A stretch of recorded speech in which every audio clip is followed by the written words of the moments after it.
Hello, we're back. It's the second segment of the ILFL Soccer Night Show. And in this extended segment, we're going to have an extended look at the ILFL and Shanali Otis Veterans Summer League Cup. Remember, we did a draw last week and separated the teams into 4 groups. 2 groups started their fixtures last Thursday. The remaining 2 groups will complete their fixtures this Thursday. So, what happened last week? This is what happened. I'm going to show you results from Group A and Group B as they are here on your screen now. And as you can see, not a lot of goals happening in Group A. 1, 2, 3, 4, 5 goals scored between 6 fixtures. Each game was a 20-minute game. This must tell you that it was a tight group. Not a lot could have happened.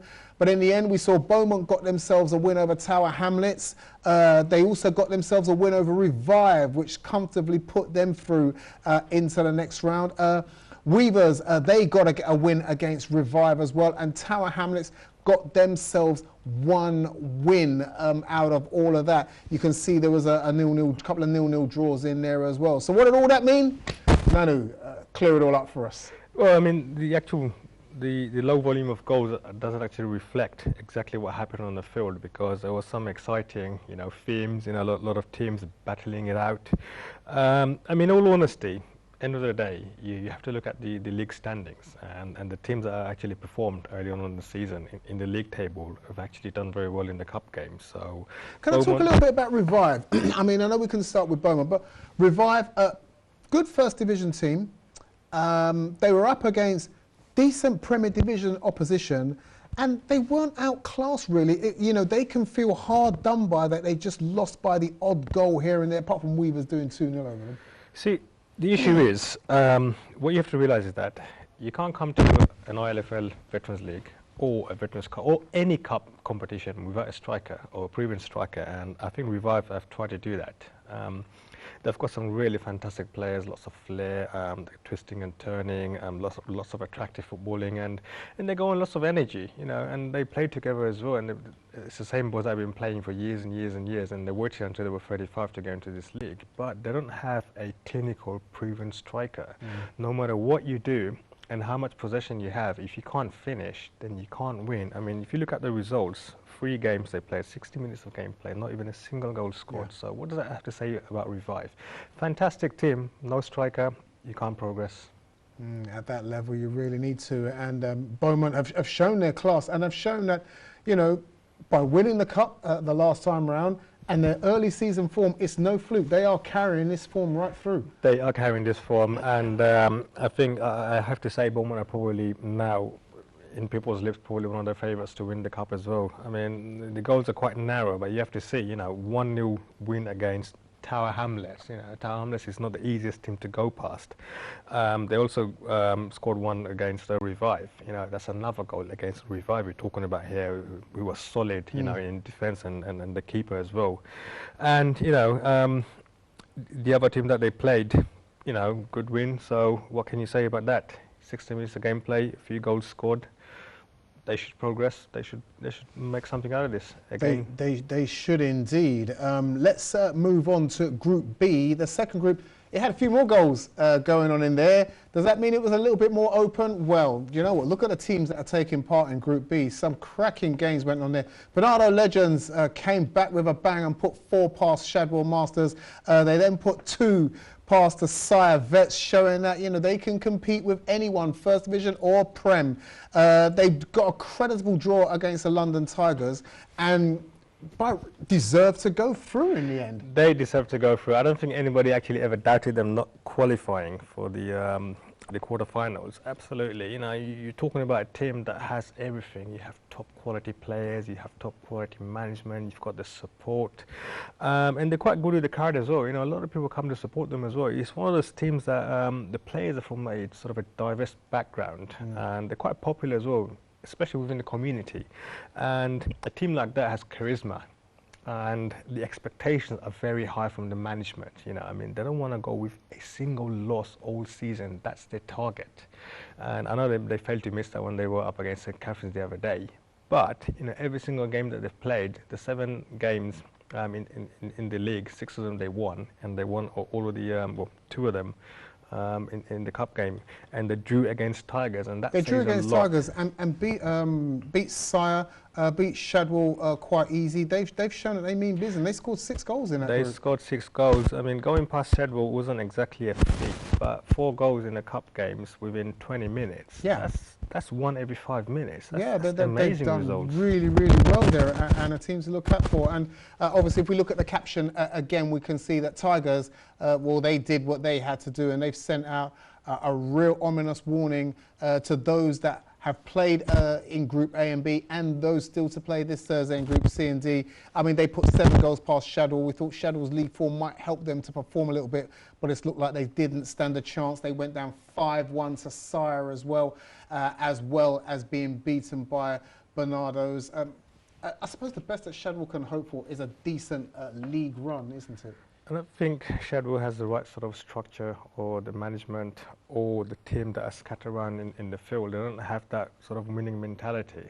It's those early games that they've lost. You know, the first game that they played against FC Redbridge, you know, they lost 4-0, and that dented their confidence. I know that they're having sort of internal sort of player issues not turning up, but you know, you come to a cup game, you need to be prepared for this. You know, this sort of competition. You know, it's not for the faint or light-hearted. You know, you come, everyone talking about ILFL, you know, ILFL League and the ILFL Veterans League and the Veterans Cup, and you don't want to be saying that we got knocked out by 7 goals to 0, you know, against Tigers. You can't be doing that. If it's quite narrow, then you know, a team like Shadwell, you know, a long history, they should have a lot of players. They should have a blend of players over the years and years. I mean, they've been around for like, what, almost 2 decades now. And can you imagine the stretch that they have? And they got like far-reaching arms, and they should be able to get some quality players in. So I think this is where they're lacking. I don't think there's that determination from the management to actually pick the right players, or actually reach out to some of the older players and get them back into the Veterans League football. I don't think they have that. We move on to this Thursday, and this Thursday sees the remaining 2 groups compete in their fixtures. Let's have a look at the Group C fixtures as they stand to be played this Thursday here on your screen for you right now. We can see that Mostyn, Aberhany, St Catherine's and Bromley take part in Group C, and an interesting group there. Mostyn we can maybe put on the periphery of things there, but Aberhany St Catherine's is a great game, as will be the games between Bromley and Aberhany, St Catherine's and Bromley. St Catherine's on the rise again. How are we going? How are we seeing this? St Catherine's are actually one of those teams that are quite resilient. You know, they've had a dent in the previous season where they didn't finish very well, so they got relegated to the 1st division this season, unfortunately for them. But looks like they've made a comeback. You know, it's one of those teams, unlike Shadwell, that say, hold on a second, what have we done wrong, you know, and then look to correct them. And I think they've done a fantastic job. They've brought in new players, and some of the players that I've saw playing, they all have that leadership quality. You know, they're all looking at structures where the players are, turn faces, all of this communication, the shouting, everything, the support. You know, if a player's in trouble, somebody's always there to help him out, and they've done a fantastic job. I mean, no wonder they're doing fantastic, and I think it's one of these teams that will probably progress to the quarterfinals, I reckon. The runners-up from this group come up against Beaumont. That will be a key quarter-final, and the winners come up against Weavers Vets. So the winners of this group, without disrespect to Weavers, might feel that they could fancy themselves. They could. I think they could. I mean, although Weavers, you know, last season they almost went on to beating Tigers, almost, you know, and they were quite frustrated that they couldn't, and they ended up in the league, you know, right at the top. So it's one of those teams that on paper they're pretty much in the mid-range, but the playing style is brilliant. The way they play, the way they move the ball around is absolutely fantastic, but they don't get the results.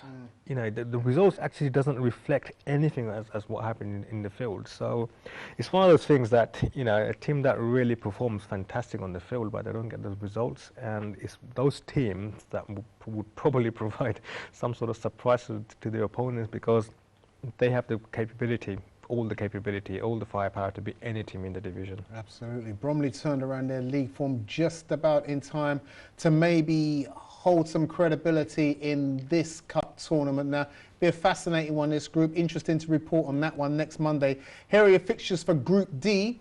that are taking place this Thursday. We've got Riverside Beaumont, Masters B at Redbridge, and Stepney Legends. On paper, and probably everybody's house and mortgage has already gone on Stepney to win this group. So let's look behind them and see who could maybe sneak in behind them. And is this a chance for FC Redbridge, dare I say? It could be. It could also be a chance for the newcomers, Beaumont Masters B. I mean, those two teams are standing on the same points. You know, it's only the goal difference that's putting FC Redbridge on 4th place, but they've got the same number of points. But I mean, Stepney's going to go through. There's no question about that. And I'll be brave enough to put my head on the line for that. But 2nd place, that's the big question. It's a scrap, isn't it? It's a scrap. And it's any one of them could get it. It really depends on what changes or developments have taken place within those teams. Now, I know because I'm part of Redbridge, there's been some major changes recently, and some of the new players. Very, very positive. So we're very confident, you know, and you know, we've got new players coming in, very experienced players with lots of quality, and we're hoping we might even surprise Stepney. Who knows? Ooh, now that's a bold statement. It's a very bold statement, but it's got to be said. Sometimes, you know, when teams make such changes, they to show it, you know, and if you all go in about quiet, then what's the excitement? You know, I don't believe in, you know, don't let them see you coming, you know. I mean, if you're coming, then why not show it? So I think FC Redbridge would most likely qualify above Beaumont Masters B. With Riverside, it's very difficult to say. They're sitting somewhere at the bottom. They haven't had, well, although they've actually beat one of the top teams the other day. I can't remember if it was Revival St. Catherine's. And, yeah, exactly. Well, I don't know. I mean, maybe they've made some changes. They beat Revive by a goal to nil. Controversial goal, some people would say, but a goal is a goal. A goal is a goal. They have one player that actually stands out more than anyone, and I have to say he's probably one of the best players in that whole division. I don't know where they got him from, but he can play. He's got this footballing mind, ever so skillful, so much pace. He puts all the team together. I haven't seen him before. Maybe I have, but he hasn't been performing as he is performing recently. But he's absolutely fantastic, and that's the danger man that you have to worry about.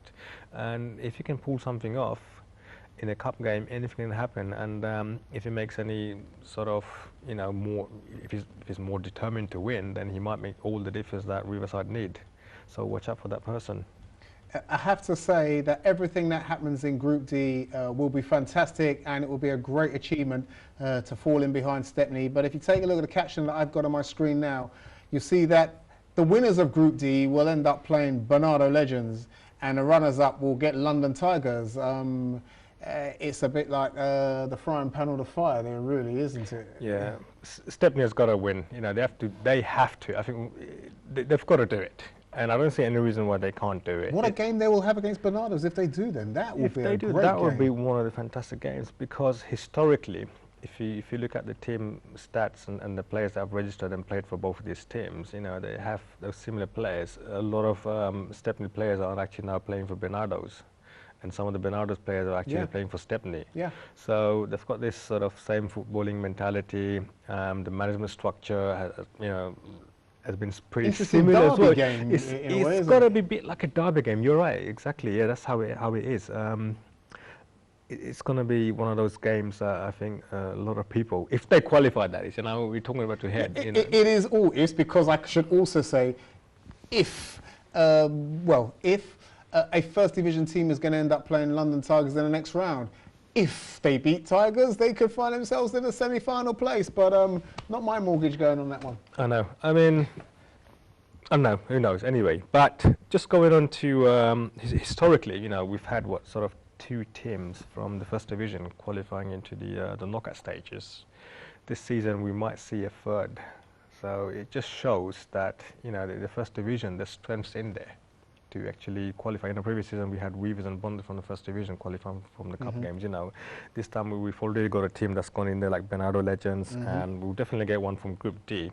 But Group C, who knows? If you get the 3rd one, then that's probably a sort of a warning signal to the Premier Division that the first division isn't going to sit quietly. The gap is closing. The gap is closing, and those that are coming up into the Prem are looking to stay in the Prem now, and everybody needs to watch out. Let's not forget the quarterfinals will be on the 3rd of September. That's the following week after your Group games this week. Good luck to all of you going out there this Thursday and trying to make it into the next round, because great quarter-final games coming up, which will then move you guys on to the semi-final. The final will take place down at the back end of the season, so that we can have a finale and a celebration.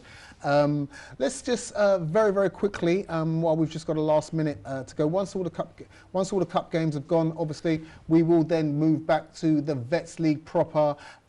Tigers, Beaumont Masters, Aberhani, they are the top three in the Prem. In the first division, St Catherine's, Barnardo's and Beaumont Masters B, tied in third place with FC Redbridge on fourth. In fourth, also with 10 points. That's going to be your bread and butter. It's going to be the race for the two places to jump up in the Prem and survival to stay in the Prem and see who can snatch that first division spot from London Tigers. That is all of your Vets football that we've just spoken about in this second segment of the show. When we come back, we'll wrap up with everything else that is ILFL, including our award ceremony that takes place in a couple of weeks' time. Don't forget, it's your chance to come down and shine and receive all of those wonderful trophies and accolades that you deserved and you earned in the last season. We'll be back after this short break.